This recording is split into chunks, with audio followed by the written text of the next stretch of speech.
Imagine-toi un instant. Quelqu'un te critique publiquement. Tes mains se crispent, ton cœur s'accélère, ton esprit commence à se justifier, tu sens presque le feu monter en toi. C'est l'ego qui parle. Cette petite voix blessée qui hurle « Comment ose-t-il me traiter ainsi ?» Arrête-toi. Respire. Aujourd'hui, nous allons plonger profondément dans ce mécanisme.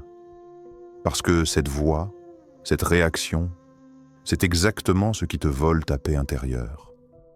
Si tu veux vivre en accord avec les principes stoïciens, si tu veux construire cette force intérieure qui ne vacille pas devant les tempêtes de la vie, tu dois apprendre à reconnaître cette voix et à ne plus la laisser te gouverner. L'ego, ce que Marc Aurèle redoutait. Marc Aurèle écrivait dans ses pensées pour moi-même « Si l'on me critique ou m'insulte, ce n'est pas à moi qu'ils s'adressent, mais à leur propre idée de moi. » Voilà la clé. L'ego est cet attachement à l'image que les autres ont de toi.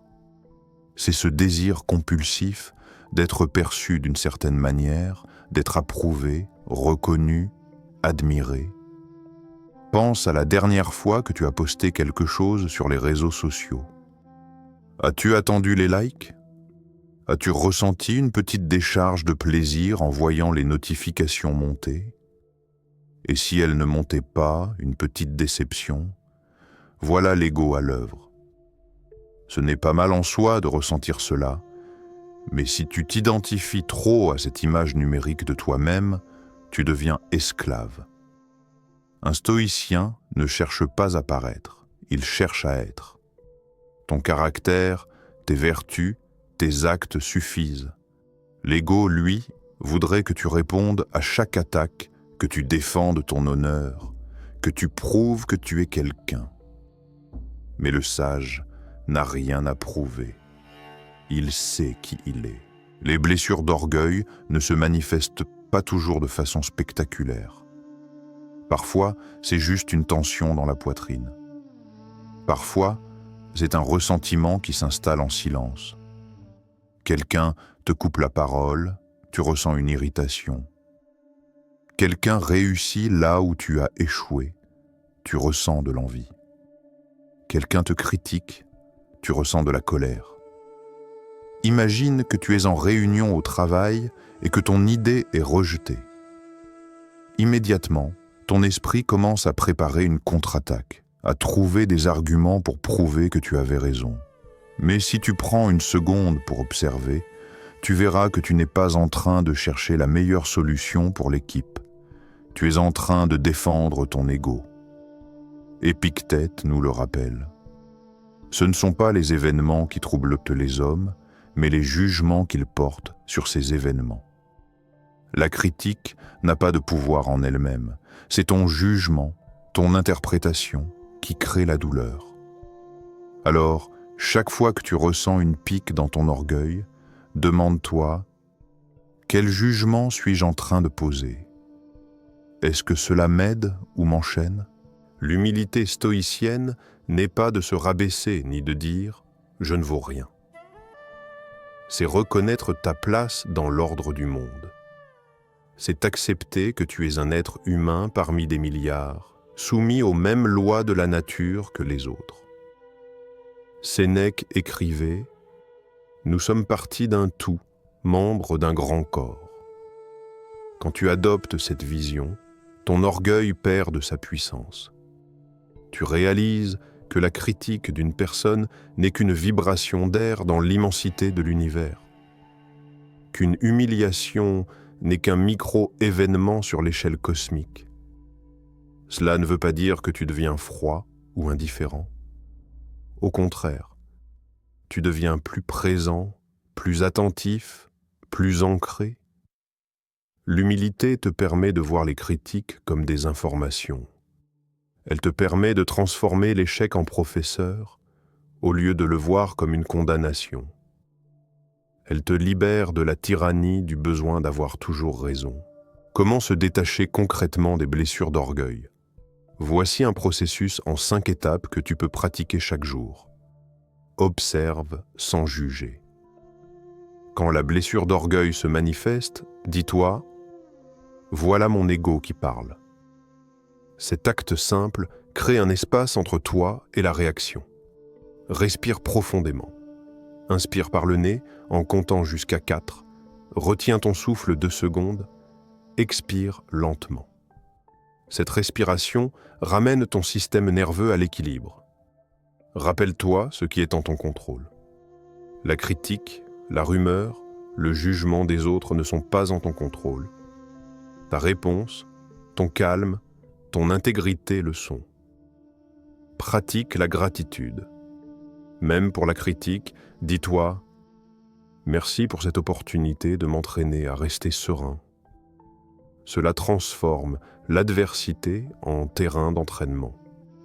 Réponds avec vertu ou pas du tout. Si une réponse était nécessaire, qu'elle soit guidée par la sagesse et la tempérance. Sinon, le silence peut être la plus puissante des réponses. Transformer les critiques en opportunités de croissance. Chaque blessure d'orgueil est une invitation à devenir plus fort, plus libre, plus aligné avec tes principes. C'est comme soulever un poids à la salle de sport. Plus tu t'exposes à ces situations, plus ton muscle de l'âme se renforce. Rappelle-toi cette phrase de Sénèque.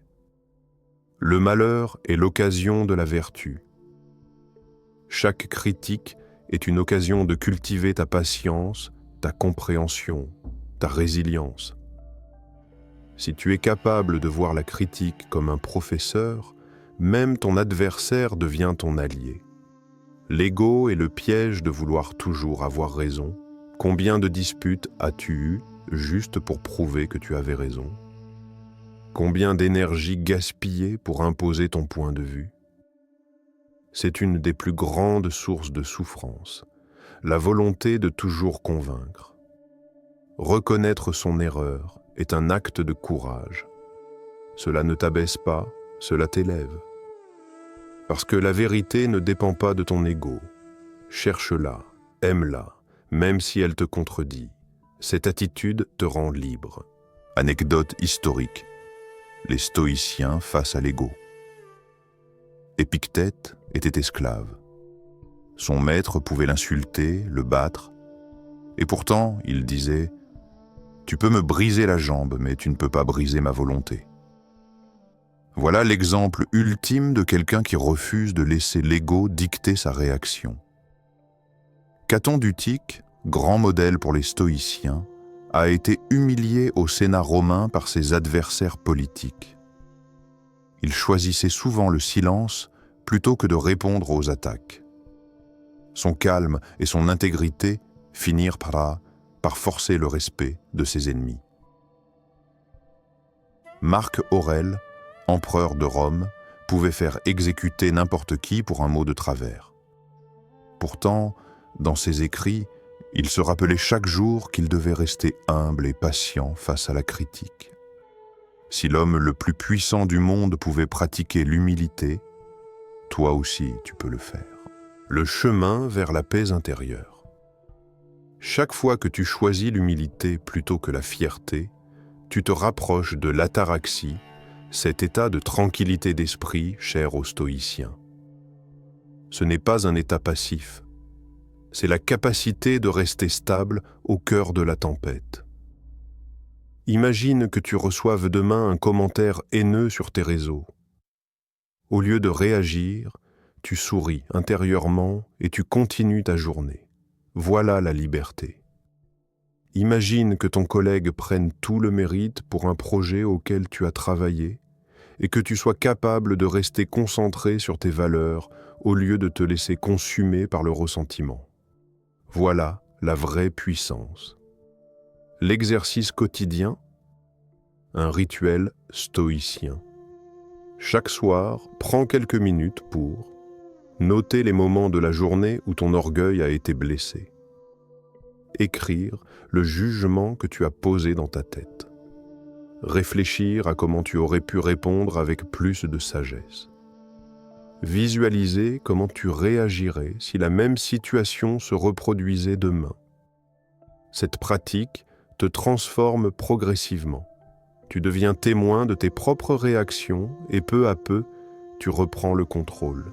Aujourd'hui, prends l'engagement de ne plus être l'esclave de ton ego. Engage-toi à observer tes réactions, à respirer avant de répondre, à choisir l'humilité plutôt que la colère. Engage-toi à transformer chaque critique en une occasion de devenir plus fort. Fais l'expérience cette semaine. Tiens un journal. Note tes victoires, mais aussi tes rechutes.